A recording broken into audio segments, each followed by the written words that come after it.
The entry vector, brought to you by EPOC Martial Arts. There are two general types of martial arts, wrestling and boxing. Wrestling arts are grappling or ground-oriented, such as jiu-jitsu, judo, and Western wrestling. Boxing involves striking and stand-up, such as Muay Thai, kickboxing, and karate. There are some that blend both, such as MMA. Regardless of which type you study or prefer, all arts need an entry. What is entry exactly, and why is it so important? In combat, there are 4 vectors of attack between actors across time and distance. The following diagram illustrates the 4 attack vectors. The 4 vectors are entry, pressure, objective, and clearing. The 4 vectors are represented with the acronym EPOC, and when put together create a 4-dimensional curve of attack against an opponent. Today's focus will be on the entry vector. Entry is the first vector along the 4-dimensional curve of attack. Hi, this is Scott Gehring with EPOC Martial Arts. I'm here with my colleague Sean Morrissey. We're here to talk to you today about entry. The entry vector is split between 2 main roles, lead-off and counter. This is known as the duality of entry. This duality constitutes one of the major relationships in fighting. Scott Gehring discusses the counter and lead-off concept in more detail. When we talk about entry, there are 2 portions. There's the counter and the lead-off. So for example, if we're squared off, one of us will either be a lead-off fighter or a counter fighter. Lead-off is more the offensive role, the person who's applying pressure and who's trying to bridge the gap, the person who's trying to initiate the attack. The counter fighter is on the receiving end. They're the ones trying to either thwart or counter-attack. There's always a counter fighter and always a lead-off fighter. The key is to identify who's doing what and what role you are. Today we're going to break down the counter and lead-off roles and the different components of each one. We'll start with counterfighting. Counterfighting. There are 3 methods of counterfighting. These are: number 1, interception; number 2, destruction; number 3, riposte. Scott will now break down each one of these methods, starting with the interception. Counterfighting method 1, interception. The first way of counterfighting is interception. Interception. What do I mean by interception? Well, to understand interception, you have to understand the mechanics of a punch. Let's talk about the mechanics of a punch. So when a punch fires, it actually thrusts out, it hits point of pressure, and then it retracts. So there's 3 parts to a punch. There's the thrust, there's point of pressure, and there's a retraction. Interception is anything that hits before point of pressure. So we're going to give you an example. When this punch goes, if I load up on like a haymaker punch, a classic John Wayne, an interception is something that hits before the point of pressure. This is point of pressure. When I load up, boom! Sean hit me before point of pressure. That is an interception. He intercepted the punch before he hit its apex. Boom!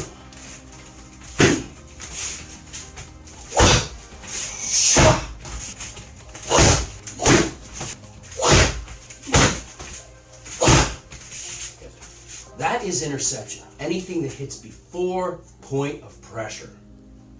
In this example, Sean is depicting the lead-off. Scott is depicting the counter. These roles must exist, or there is no fight.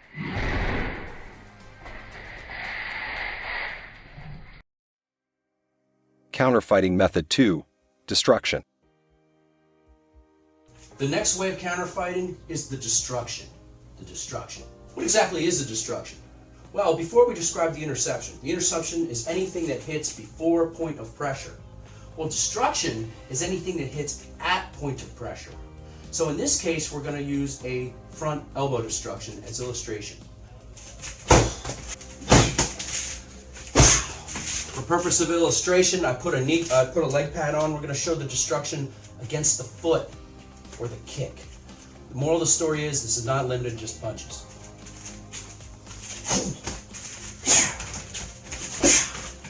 Notice, Sean is hitting the kick at point of pressure. The kick thrusts and hits its apex and is destroyed by the knee. That is a destruction.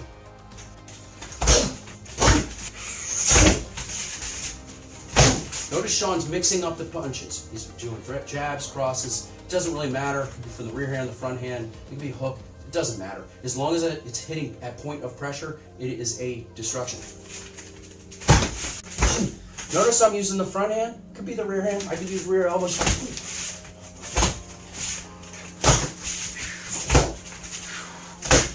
I can even do two. All right, destruction. Whether it's one hand, rear hand, two hand, doesn't matter. The rule is, if it hits a point of pressure, it's a destruction. Counterfighting Method 3, Riposte. Okay, so we've gone over two. We've gone over interception and destruction. The next is riposte. Well, think about it this way. If Sean can hit me on the thrust, pow, that's an interception. He can also hit me at point of pressure, pow, as a destruction. Well, then he should be able to hit me after point of pressure. So we have this concept of before, during, or after. The after is the riposte. So as this thing goes flying by, he hits me after the point of pressure. So he almost follows the strike back in. We rank each one of these counterfighting methods in order. Interception is the highest order of fighting. To destroy an attack before it occurs is the best option. But it's not always possible. Sometimes you're having a bad day, sometimes you get surprised. Well, you then fall to the destruction. That's your next best option. But even then, sometimes you just don't get there fast enough, or sometimes things just happen where you can't either beat the attack or hit it at point of pressure. That's where the riposte comes in. So the riposte is the lowest on the rank. It's not our first choice, but it's something we still train because it does happen.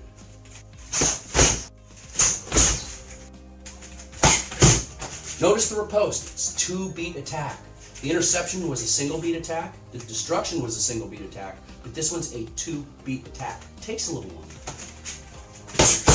Notice the integrated offense-defense. There's a rear parry and a lead jab. It is not limited to a rear parry or a lead jab. It's just easier to illustrate. You can put any tool you want in here.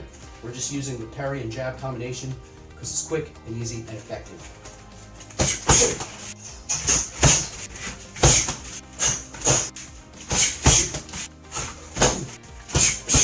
Notice the strike after a point of pressure. After a point of pressure. The parry is actually optional. He doesn't even need the parry. He can just do this by way of head movement.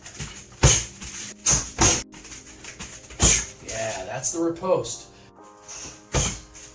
Tool doesn't matter. We're just doing we're just kind of zoning out, hitting it with a back fist or a jab. Could be an eye jab. Could be anything. I can come back in with an elbow. That's a riposte. Out of the way, chase it on the way in. Chase it on the way out. Counterfighting in summary. As you will recall, there are two roles: the counter and the leadoff. In the next section, we will explore the leadoff aspect of fighting.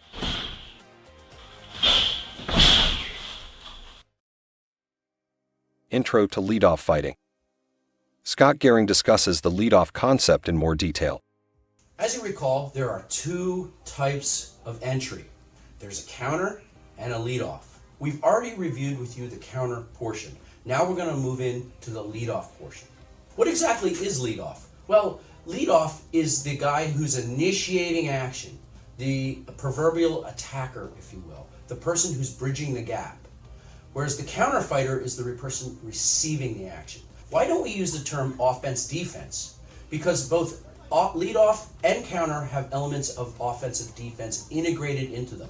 So there's really not a binary construct of offense and defense in a fight. You're going to be doing offense and defense simultaneously. For example, if I go to jab Sean, notice I have a parry up. I jab and I have a hand here. So this is an element of integrated offense and defense. So in self-defense curriculum, you're always the counterfighter role if you're doing your techniques, because the leadoff is the attacker, and in the street, the leadoff guy is the bad guy. In sparring, it changes. So one person may be leadoff, one person may be counter, and it can vacillate around during a fight.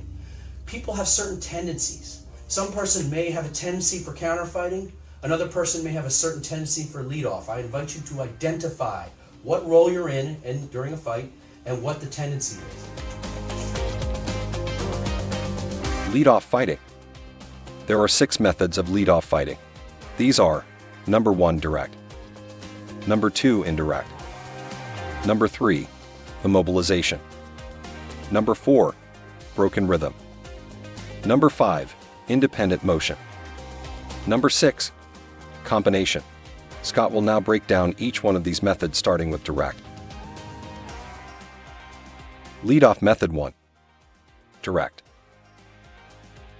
As you recall, there are 6 methods of leadoff. We're going to go through the first method, which is direct.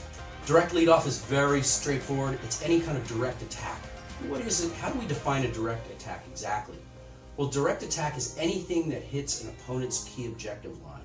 What is the key objective line? Key objective line is this line here on Sean. This is the key objective line. It's this line that crosses the seam of his shirt, and it rotates and aligns with the opponent's pivot. This is a critical line in fighting. A direct attack is anything that hits the key objective line. So here is my key objective line. Okay, metaphorical representation. In real life, this pad would not be here. I'm doing this for my own sake. Anything that hits that key objective line.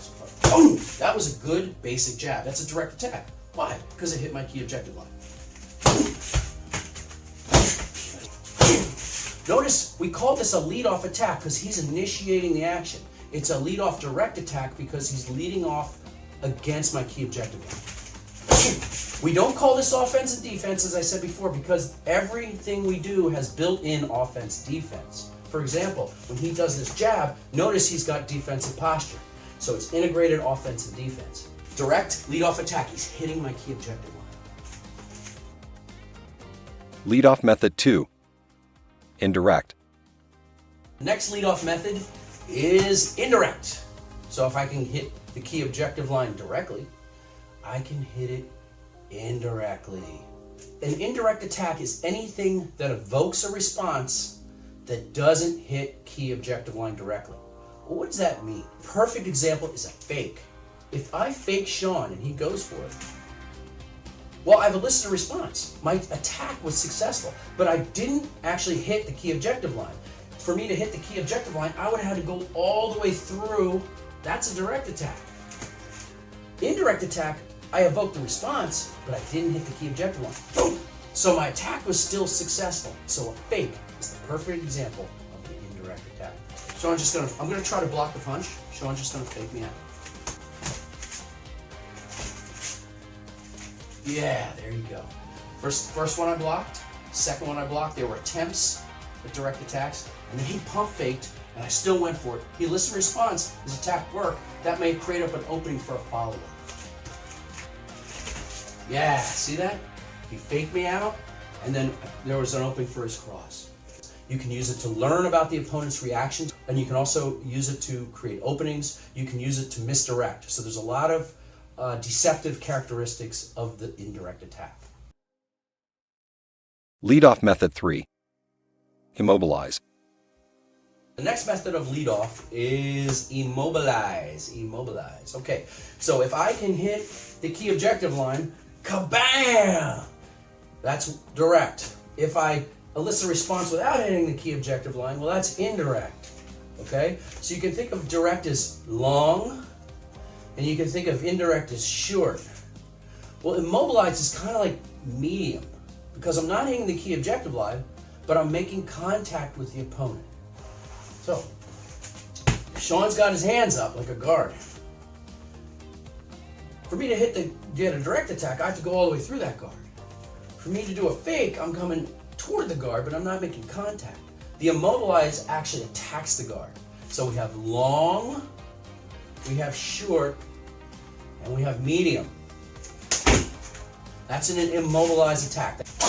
That is a lop sao from Wing Chun. That is a mobilized attack. I am knocking the arm out of the way and then putting my attack in there. Notice it's got offense, defense integrated. It's not this, which is just passive. When we trap, it's got integrated offense, defense. Okay. Immobilize attack. Leadoff method 4. Broken rhythm. We've covered direct, indirect, immobilize. Long, mid, short. Direct, indirect, immobilize are spatial leadoff attacks. The next three, combination, broken rhythm, and independent motion, are time-based attacks. The next leadoff method is broken rhythm. This is our fourth leadoff. Broken rhythm is anything that changes speed, essence, or direction. What do I mean by that? Well, the best way to illustrate broken rhythm is within a single stroke. So if I have a jab that changes speed, direction, or essence within a single stroke, that would be broken rhythm. Well, one of my favorite illustrations of broken rhythm within a single stroke is the button hook jab. What is the button hook jab? Well, the button hook jab, I'll film it this way. Here, let me get it. The button hook jab fires on a linear trajectory, and about halfway through, before it hits point of pressure, arcs into a hook. So it has a shape of a button hook. This is a fantastic tool. Not many people throw it in. It works in street and in sparring. So again, the button hook jab fires out, and halfway through, hooks. That is a perfect illustration of a broken rhythm attack within a single stroke. Why? Because it's changed speed, direction, and essence. Notice, I shot and hooked at the last minute within a single beat. Again, broken rhythm is a higher order of fighting. You're playing with timing. It's no longer spatially aware.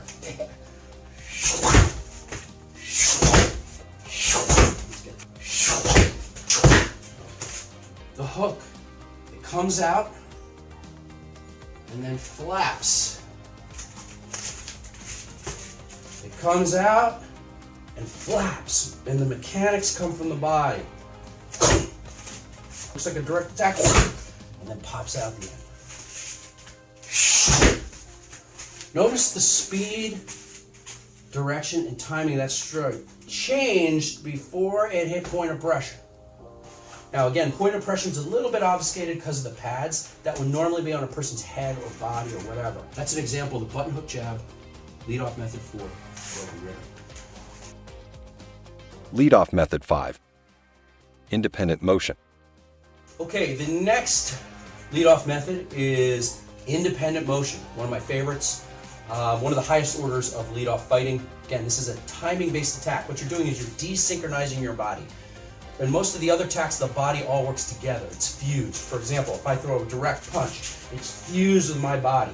Independent motion, on the other hand, desynchronizes the body. So the tool works independently from the body, and that can be foot or hand. Independent motion, usually used in longer range. This is not as effective in close range. That's why it's an entry. Independent motion is to be used as a leadoff entry. When you're in tight on a guy and you've already entered, whether you're doing your straight blast, whether you're doing knee buzz and headbutts on your objective, you don't need this. This is only for the entry portion. This is to help you bridge the gap deceptively. I have a little longer range. Sean's ready for me. My fist is going to lead my body. So rather than go together, my fist is going to go first and pull my body. See how it goes?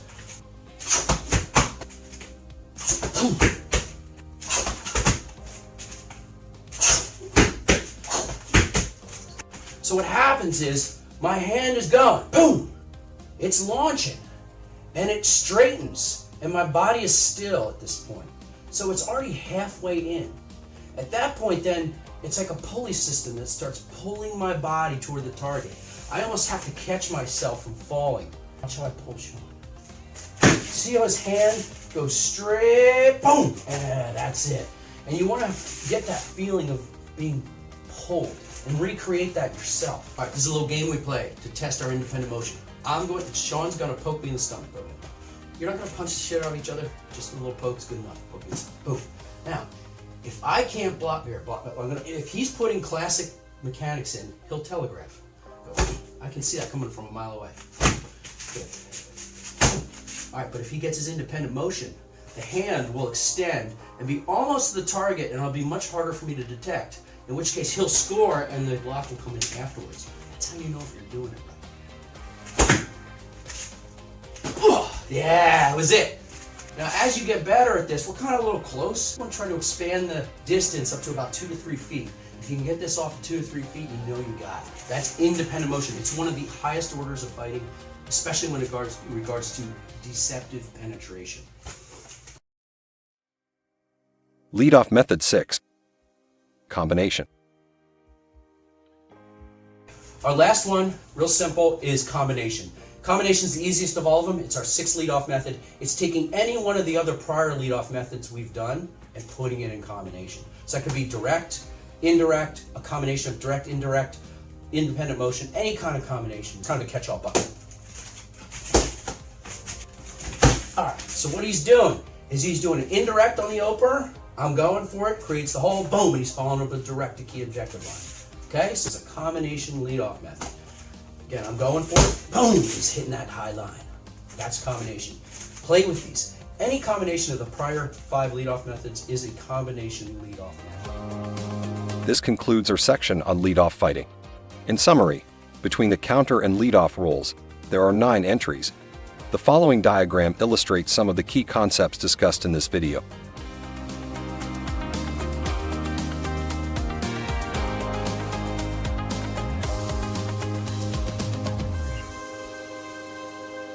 This concludes the video on the entry vector. For more information, please visit EPOCmartialarts.com, check out SEF blog, or order the book Strategic Engagement of Force, a field guide for the use of martial arts strategy and tactics. I hope you found this video informative. See you next time. Thank you.